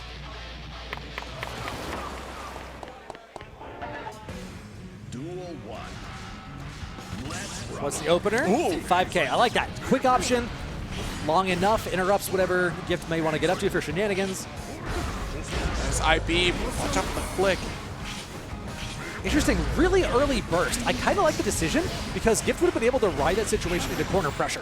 And if Viken is in the corner against Potemkin, that is a bad time. It's also really smart that Lord Knight took to the skies to challenge the Mega Fist. That is one way to deny Mega Fist coming from Gift. Here we go. Gift gets that game plan going anyway. Jumping over the far slash response. Keeps the corner for a second, but not in range for the command grab. Lord Knight throws out the super into the burst. Yes. Plus frames to Garuda, trying to jump out. And we do. Back to neutral. Now the flick is a great tool for Potemkin in this situation, trying to flick the Kabari, but Lord Knight not scared yet. The 6P though, challenging the Kabari. Let's get the jump out. All right. Watch our spacing here. Kabari again becoming a factor of blocks from pressure. Got our guard crush. And not opening up to the Zonson. Great defense there. But again, you're going to be looking for it because that's the one thing that's really going to open you up. The Aegis Reflector parried. Excellent heads-up play. That's now, the fact that that's represented early on in the set means Gift has to have that in mind. Got the round, but will Lord Knight be able to win the war off of that? And it's so crazy that Gift's answer was, you know what, time to throw. I saw you parry, I got to get the throw. Yeah, adaptations in real time. I'd love to see it. Ooh, double Mega Fist. We're close enough due to tether. Oh, we didn't punish this. Woo! PRC parry at the Viking special. Zonson going overhead. Now we're plus with the Kabari. Good tech, and the armor coming through here for S-Gift, plus from the Garuda, and we get the impact as well. Not spinning the meter yet. I like that idea. You're not going to get anything off of it. Back away, though. Got to be very cautious. 2H does get punished. The Wild Assault not going to connect, but no! We got him! Ah! We had it, and we threw it all away, but the rising heat tackle comes through, which means S-Gift is up 1-0. 1-0 in a very scrambly final sequence of events. We could have gotten OTG to finish the job earlier. That was one brief window of opportunity there for Lord Knight to turn around. Lord Knight going right back into it, jumping away from the arbor. Great recognition. I love the JP sequence as well. Keeps it a little more burst safe, means you can try and play around a little bit. But the Kara Buster. Jesus. Committing. Oh, the hard call out on the Heavenly Pot Buster. We got a crowd going wild for that hard call. And you're dead for it. That was 2 command grabs. Dice Case Vision, what can I say? One half meter, all right, 1 half meter. Oh, that's true. We'll give you that. All right, body splash. Things are not looking good for Lord Knight right now. Quite the backdash away from the slash of Gift, but still relentless. Got that guard crush, the flick. And the air-to-air body press for S-Gift as well. Controlling space with these big buttons. Those limbs are real. The back Mega Fist keeps the spacing in his control. Oh, we backdash the gorilla, but we backdash in response. S-Gift is up 2-0. All right, you know what? I know at the top you said that S-Gift might be like, you know, top 3, and you know, I gotta say, are you seeing the vision? This is stressful. I don't like this. LK's locked in though. He's nodding to himself. He's got some ideas, breaking deep into the notebook. All right, does get the JS counter hit. Nice chase, close slash. Back to the neutral. And just the range of these neutral buttons is such a huge impact. Potemkin having these hands to throw. The Wild Assault, a little bit of a conversion there for LK, spending the Yozansen into the RC so we can get this positive bonus. Finally something going in his momentum. Okay, JS. Nice drift, recognizes that close slash, does not want to deal. Now we have Meteor here for Gift though. Lord Knight trying to take to the air, stay out of the range that S-Gift can threaten. Out of the grab twice in a row, not able to get anything in response, but does have the positional advantage. Thought a pop buster. You see the threat though? We go for heat tackle, Lord Knight gives chase, and immediate expectation of a pop buster to come out there. RC confirms into the close slash. Lord Knight in control of this third game. But there's a lot of burst differential between these two right now. He has on stream many times said, do not burst round 2 against heavies. So if he has to go up to a third game, he wants that burst in his back pocket. Yeah. Okay, good snipe with the JS. IP doesn't want to give any gap or opportunity for these pop busters here. The throw. Excellent challenge, a little greedy on the resets from the Escobar means S-Gift is not afraid, uses the tether to his advantage, has the corner, cannot close it out yet though. Is that enough? Yes, it is! One more round for S-Gift to go up 3-0 over Lord Knight for top 24. Backing away.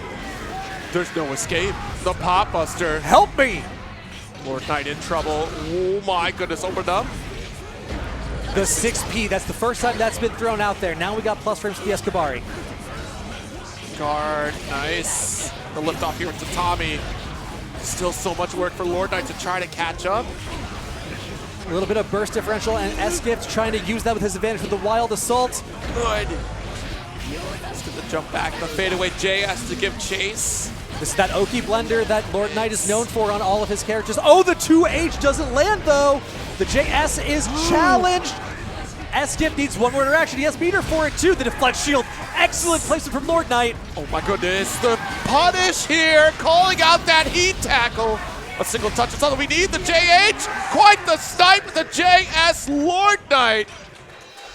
What is one game? Shaking his head to himself. He's got that mass kombucha that he's saying is pretty solid. One on the board for him now. Is that enough? Is this the comeback? Is this the reverse 3-0-0? It's possible. This has shown us it's a possibility. And notice the patience, right?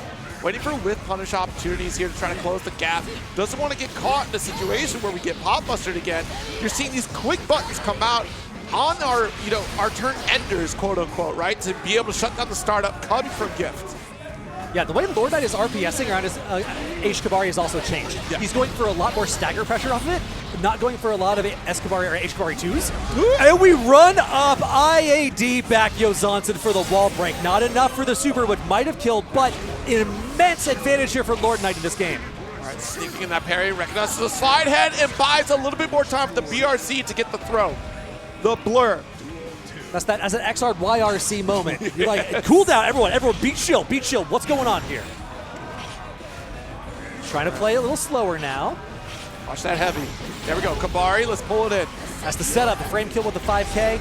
Apply the tether with the Wild Assault, and we find the conversion. No, we're keeping the corner. In the back, NRC, Tommy continuing pressure, building up that risk. Not opened up yet? Are you kidding me? Where does this end? Second tether applied now in a row, but we come out with the armor swing Garuda. And if you call that out, doesn't matter, nothing happening. Pull it back with the Bari here. Nice 2H. There's still burst here. Gift not going to give it up until the last second. Get me out of here, he says. Lord Knight using the back dashes to avoid any of the long-range challenge as Gift can apply. The PRC coming through, not able to find the air grab. This is the thing. Lord Knight knows we don't have to make any approach. We have a substantial life lead. There's no need to overexert ourselves. Just wait for Potemkin to make the mistake. Lord Knight ties it up 2-all. The zoning bike in at the end of the round, exactly as you called out, Zero. We can play this slow. We can play the zone control game. We don't need to engage the way Potemkin wants us to. Now we're tied up 2 apiece. The hammer fall, though. This is it for all the marbles here. Ooh, couldn't find the meaty. Watch the HS right there. That's punishable by Gift. This flick is shutting down so much that Lord Knight wants to do fishing for the Kabaris. I love the way Lord Knight's playing it instead, though. He's counter-adapting, trying to go for more of these 2Hs, trying to go for more of the aerial denial for the JSs, some of these Tatamis. Double overhead on the Oki. We catch the toes with a 2H. Here's that blender coming in again. Now that we're in the corner, counter hit, have to burst that. Watch it, nice. Backdash away for the pop buster. We buy a little bit more time because of the blur. It has so much recovery that you have time to walk up and get any punish you want. The PRC now with the tether means Lord Knight is taking this to game and set point. S-Gift, so strong at the beginning of the set, still has that ability in him. And the patience again. Lord Knight respecting the flick range, respecting the big palms here. Nice. With punish there. He was right outside the flick range and uses the rage advantage from the Kabari as a whiff punish. I love that look now. Oh, can't quite get the punish though.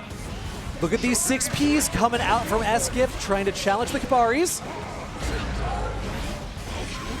Oh, and we're jumping out of the Garuda impact. Sorry, Pop Buster rather. Apply the tether, mash on the 2Ps. Not quite there yet though. Almost there with the 2K mash. Trying to find just one more opening. He finds it with a throw. Can't get the conversion though. The burst is there. PRC to stay safe.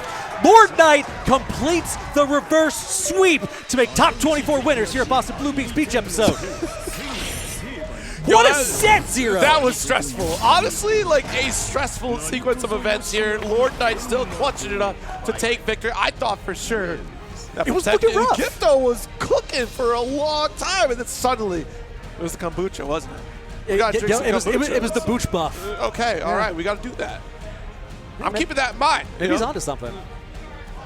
Healthy drinks leading you to a healthier playstyle? No way. You're almost kind of right though. Like the adaptation there was a playstyle adaptation. Yeah. Going for more slow play, more resource and area denial.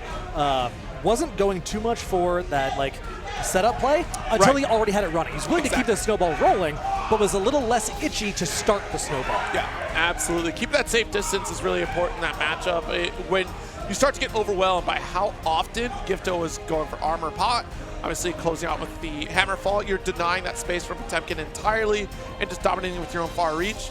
And Lord Knight was very quick to make challenges when those openings presented themselves, especially utilizing the RC function to try to do that. And we see that more and more in high-level play, using the RC, especially blue RC, to extend that window of punish opportunity. Yes. And that was pivotal to victory here, honestly, for Lord Knight to be able to close the gap in those final moments. So good stuff, and a great set, great qualification for Lord Knight to advance to top 24 winner's side. Next up, we're going to have antiv3nom, Sin player we've seen on the stream a few times now. Very impressed with the way they're playing. I love the way they approach their neutral. Sin, a very strong character. Has that high-low mix, has guard crush setups, has safe jumps off throws, really a complete character.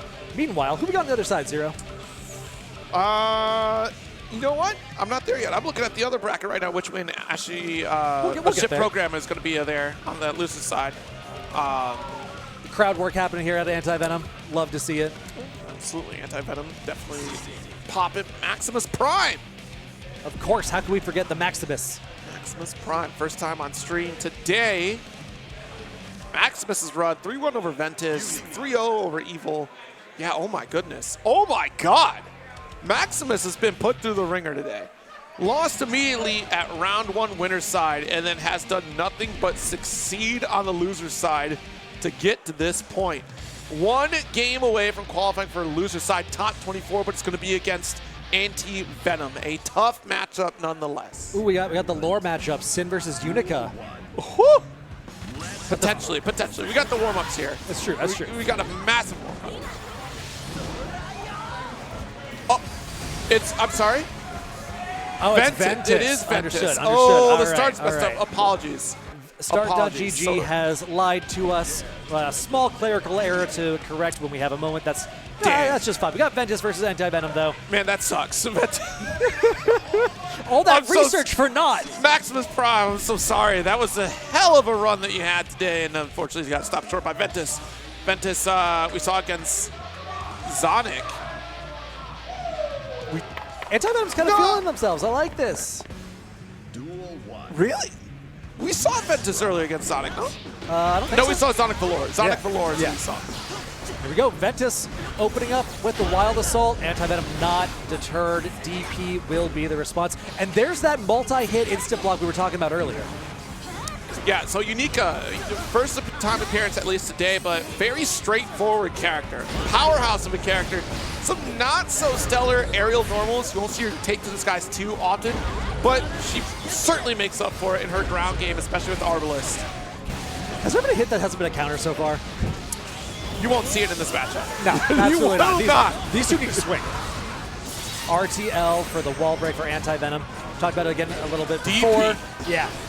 Not afraid in the least. Ventus with a fast RC into the Greed Sever, into the wall break. Yeah, what kind of wall carrier are we representing here today? You're talking about the Arbalist situations here. You let me ride on the gun here, go for a quick stun dipper, and still get the full follow-up here thanks to Arbalist, right? Arbalist is changing the functionality of some of these specials, allowing for extended combos, and great capitalization for Ventus. The power, the damage of Unica.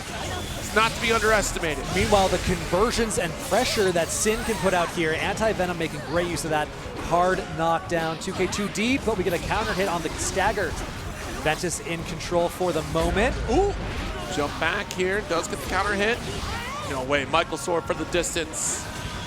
All right, we're low profiling. Yo, the RC adjusting. What?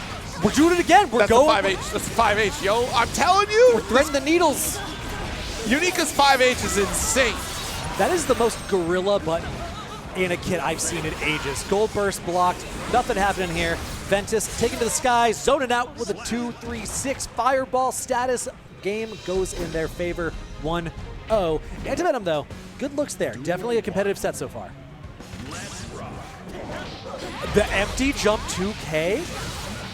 Are we going to get a wall break off that? Absolutely. Yeah. We are using the Wild Assault to make the conversion just that little bit more stable. Love that. Which is interesting because Unica has some very simple routes that very quickly get her a shatter. Yeah. Basically, you're saying I'm willing to trade my burst for my tension gauge, saying that I'm going to make more use of that. However, antiv3nom responds back with a much bigger combo. Oh, God. Yeah. Wolf Stomp. You already committed to that FD. Here's another one. Not reacting to overheads, and antiv3nom will devour you for it. And antiv3nom had used their meter beforehand, still got conversions out thanks to the calorie bar. One of the strengths there is you have flexibility in the way you can do your conversions. Nice. Actually pumped the brakes just outside the range of Beak Driver. But Ventus still in trouble. No burst on the table here. Finally interrupts Hoof Stomp with the 5K, and the Arbalest conversion a little bit too low for that slash. Ooh, the punish. Ventus is a huge fan of that reversal RTL. I mean, you're getting corner carry. You're likely going to get the shatter for it. There's no reason not to. I mean, like, again, same kind of thing, right? If you represent it, show you're not afraid to throw it out. That means it's on their mental stack for the rest of the set. Baiting out the YRC, though. Do not burst this. Not worth it. There you go. All right, good composure. Ventus, another round on the board. One apiece here in this game.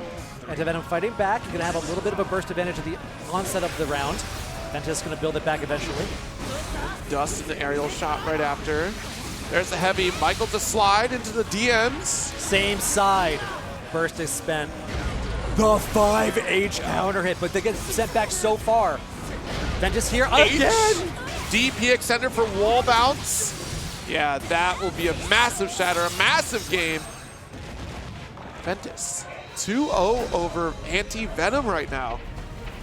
Man, I gotta go home and pick up Unica. This is fun. She is a lot of it. It's the simplicity. I guarantee you'll spend 15 minutes, you got it. Yeah. Like literally, that is how launch, simple her game plan is. Yeah, launch day one, you got wall break combos from pretty much anywhere without a whole lot of thought. Now, there's going to be more development for sure, but like you're saying, simple game plans make it a lot easier to execute that game plan. Yeah, and that's the thing of it too, is like your approach is going to be the nuance after. When you start to really wrap your head around Arbalest situations and being able to convert very quickly on those decisions, that's where it gets really tricky with Unica. Here we go, Ventus fighting back out of the corner. The air buttons aren't amazing, but the zoning capability of the air fireballs is pretty real. It's a big commitment, though. Yes, so you're spending both of them. With a character like Sin, JS is going to be a great interrupter against the aerial shots. It's great when you're full screen because it denies a forward momentum for a character like Sin if they want to go for the Gazelle step or even oh my goodness, Elk Hunt right after. Did we just convert an air-to-air JP? That's insane. Ventus, eyes wide open, knowing these routes with BRC, baiting out the throw, jumping over for that full punish like you were saying earlier. Lots of time to punish with. There it is. Extra damage off the 2-1 for us. Man, what good play so far. I'm very impressed with Ventus' play. I'm really liking the way this is the thing, though. Like, Unica and Soul are so cut from the same cloth in terms of their combo routing. You can kind of make it up, and you're probably going to convert to a shatter. They're so straightforward here. Nice DP out, not the Arbalest edition. That's the red version, so you just get the regular damage. 5K calls out the burst with the red RC. Quick dash cancel. One of the inputs you can do in Arbalest mode. Not going to be quite enough. Just needs one more look. Gets the Arbalest installed. Trying to zone out. We can play patient, just like Lord Knight did in the last set. Ventus has a range advantage here for sure. But once you're up close, I'm going to toss you around, get the throw as the punish, close out the game. Ventus, very strong 3-0 on the Unica. And that's the thing. Even if you want to sit at that full screen position, the beam, being able to projectile war against Sin, it makes it all the more harder for Sin to make that low profile approach, which is not possible at that range. So you're going to be full screen. You're like, great, I have to dash block in, but I'm guard crushed if it's an Arbalest shot, so I'm still super negative against this full screen Unica, who is just a powerhouse of a character. But yeah, Unica, I'm glad we got to see Unica. She's still such a, again, I constantly give her flack because she's such a straightforward character, but her power is not to be underestimated. She is still a devastating character. She might be simple on the surface, but you start, again, getting into those Arbalest states, really start to see the signs of the character. It can be a little bit tricky to really come out on top. Yeah, you got a lot of modes to flow between, right? You got big button gorilla mode, you got some of the guard crush setup loops mode, you got zoning mode if you really want to, if you want to play a little slower. So that all-rounder tag really applicable. Just a little more on the aggro, hit you in the face side of all-rounders. Similar to Soul, just like you were saying. Yeah. All right, so that does mean we do have Ventus moving on to loser side top 24. We already have Nitro on winner side top 24 on a pool P1, and I think we're just one more game away to closing out this block of Guilty Gear Strive. Yeah, we have just one more, I believe. One more. Going to that B2 side of things. One more for now. We will be back tomorrow morning, afternoon, I believe, actually, with top 24, and then right after that, straight into top 8. We'll be seeing both of our faces a little more today. Not rid of us yet. And then lots and lots of more games to play here on both Boston Blue Beat's channel and also Imperius Club's channel for the rest of the day, so don't go anywhere. Even if this is the last game, this is not the last of the day. Yeah, this is Ashiprogamer versus Witchway. Close out loser side qualification. This top 24. Yeah, Ship, I think earlier on with the Faust against Gift on the Potemkin, went 0-3, but had some really good looks, especially that first game when they were able to install some chaos and kind of play that mini game that only Faust can play so well. And then Witch is on the looks like, app name. Interesting. Yeah, Witchway went up against Lord Knight there. That's where they ended up falling into the loser side of things. And then right after went up against Time. Witchway beat Time, so that's that's canon. Oh my god, you're right, it is. Sorry, Time, that was canon. Oh, that's so good. Canon event right in the bracket. Weird matchup.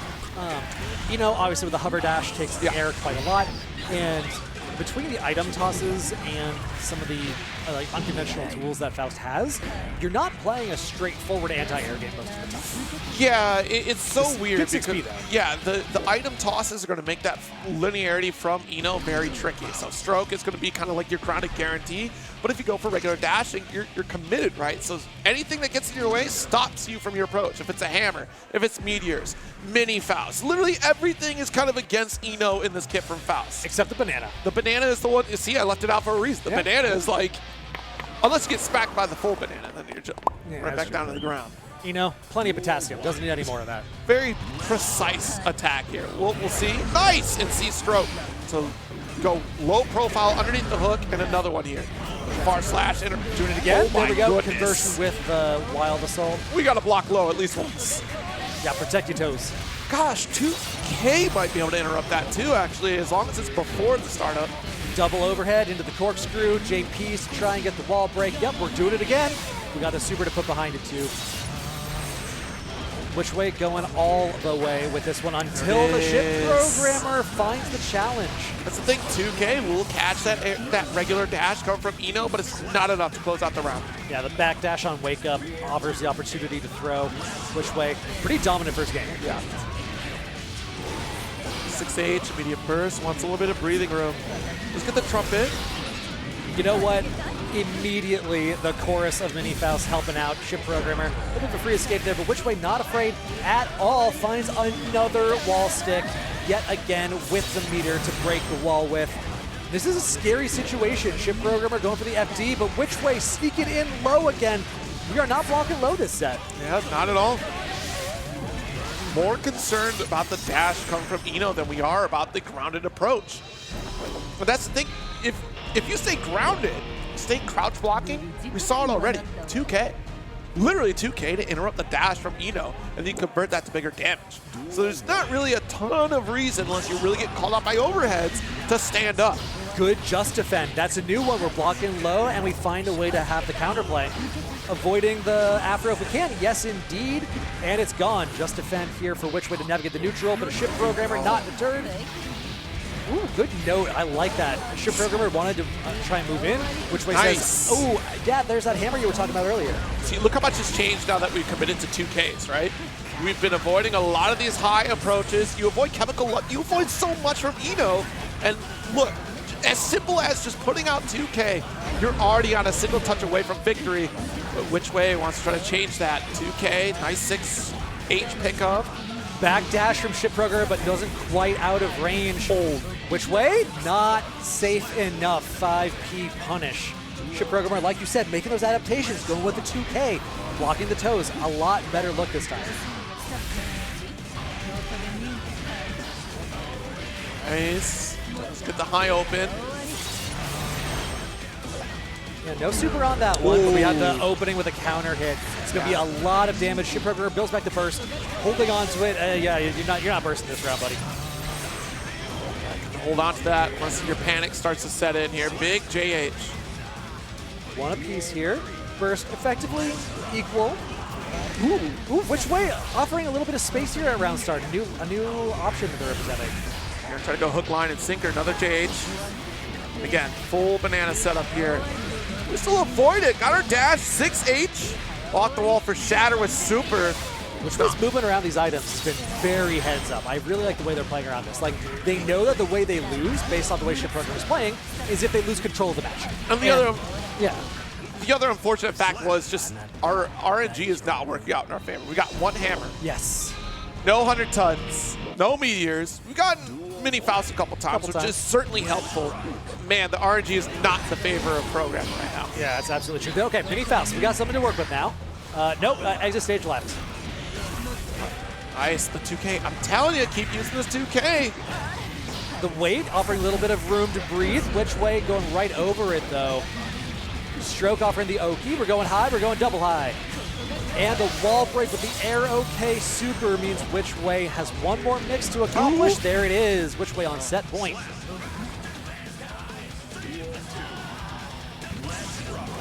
J2K is the round start here with Mini Faust to come out and support. Another trumpet thrown. Anyone fight for it? Ashiprogamer finds it. Witchway right over it with the air dash into the air jump. Love this movement. Oh, what a 6B. Big counter hit. Very low Psycho Crusher, too.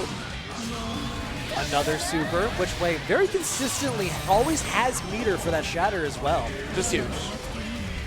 Ooh, wait for the overhit, but that crawl makes it so easy. You go straight under it. If Witchway is going to be representing all these aerial options, you go under, you go for the reversal PRC, you get the snip, snip, snip, and you block the YRC. Zero's giving me the hands. It's just that easy. It really is. You have an auto low profile in Faust. Just keep holding down. Even production looked over. It's like, yeah, Jason, like Zero's giving us the hands. Burst advantage is going to be equalized very soon. Well, now it's a little tilted another way. Double overhead is blocked. Oh, what a call out. That is huge for Witchway. And going for the corkscrew over the mini Faust so that you can convert without being interrupted. Again, Witchway is playing around with such a big brain.